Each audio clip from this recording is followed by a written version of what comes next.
मित्रों नमस्कार। आपका बहुत बहुत स्वागत है।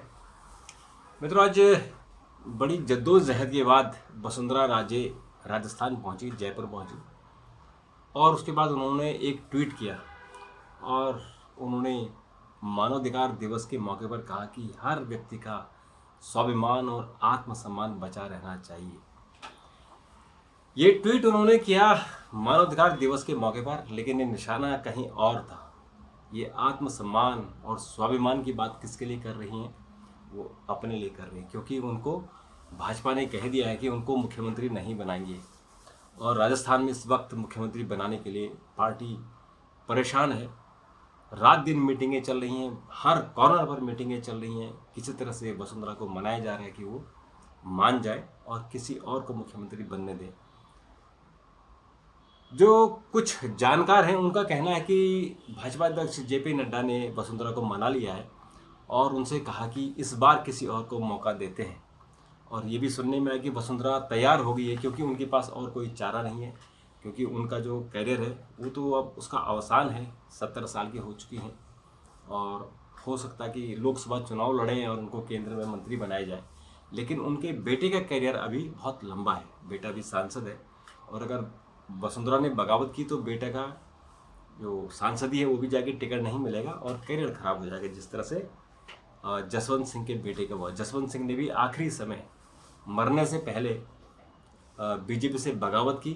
बीजेपी के मना करने के बाद उन्होंने राजस्थान से चुनाव लड़ा, चुनाव हार गए। उनका सांसद बेटा भी, उनका टिकट कटा और आज वो उनके पास कोई कैरियर नहीं। कुछ दिन के लिए वो कांग्रेस में गए थे पर वहाँ उनको कोई रास्ता नहीं मिला। तो राजनीति में त्वरित कोई निर्णय नहीं होते, बहुत सोच समझ कर निर्णय होते। हो सकता है कि वसुंधरा भी बहुत सोच समझ कर निर्णय ले, लेकिन यहाँ महत्वपूर्ण है, जैसे उन्होंने कहा कि हर व्यक्ति का मान सम्मान और स्वाभिमान बचा रहना चाहिए। दरअसल उन्होंने बड़ी मेहनत की और इस वक्त वो राजस्थान के एक छत्र मुख्यमंत्री और एक छत्र नेता हैं।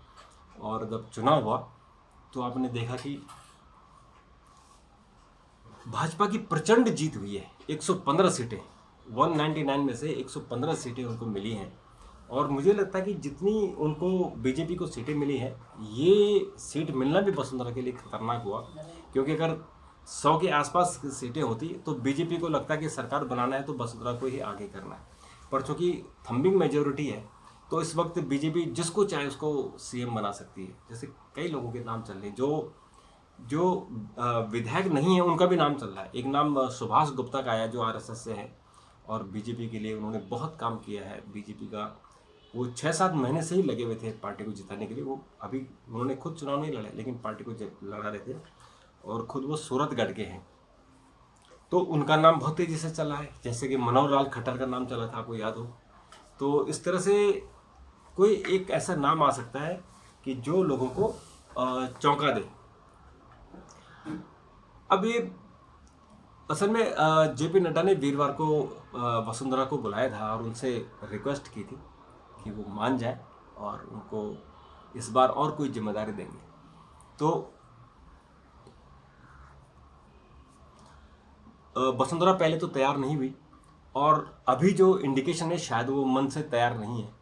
और वो वसुंधरा अगर जेपी नड्डा के सामने अगर वो आड़ती भी, अगर वो नहीं मानती तो उनके पास कोई चारा भी नहीं था, क्योंकि जो निर्णय है ये तो ऊपर से हो रहा है।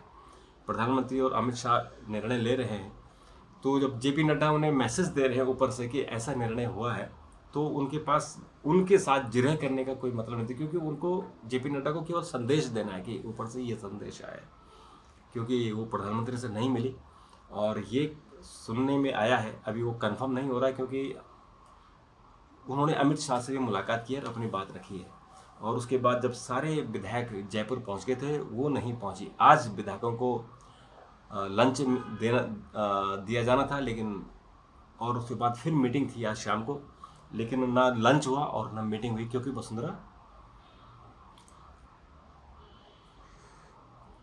दिल्ली में थी। और उसके बाद वो दिल्ली से जब वो जयपुर पहुंची तो देर हो चुकी थी और वो तैयार नहीं हुई उस मीटिंगों में जाने के लिए। तो फिर जयपुर जाने के बाद उनके समर्थक आज 9 विधायक उनसे मिले और उन्होंने उन 9 विधायकों में कुछ विधायक पूर्व विधायक भी थे और उन्होंने अपनी प्रतिबद्धता और अपनी जो स्वामी भक्ति है वो उन्होंने दिखाई।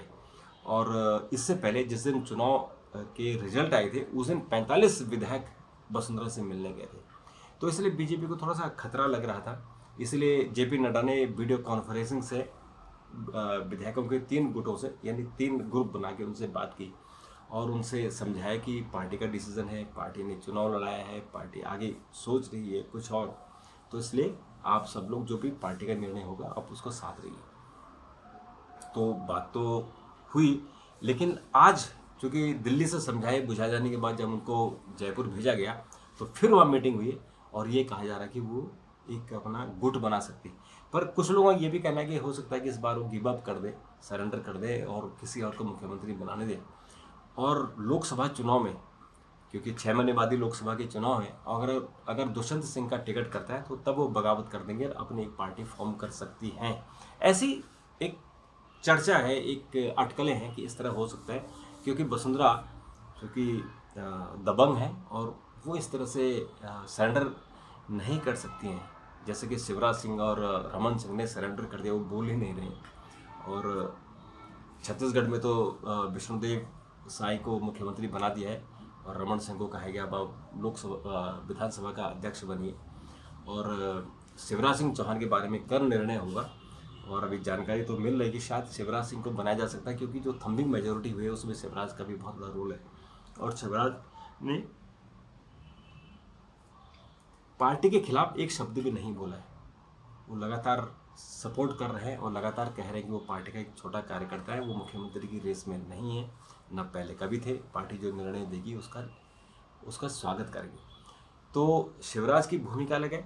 यहाँ से दिल्ली से तो इंडिकेशन है कि कोई नए व्यक्ति को मुख्यमंत्री बनाया जाएगा, लेकिन जो हालात हैं और जिस तरह से शिवराज ने सरेंडर किया है और कुछ आरएसएस के लोगों ने इस पर इंटरवीन किया है, तो ये हो सकता है कि उनको फिर से एक और मौका मिल जाए और वो लगातार चौथी बार 5वीं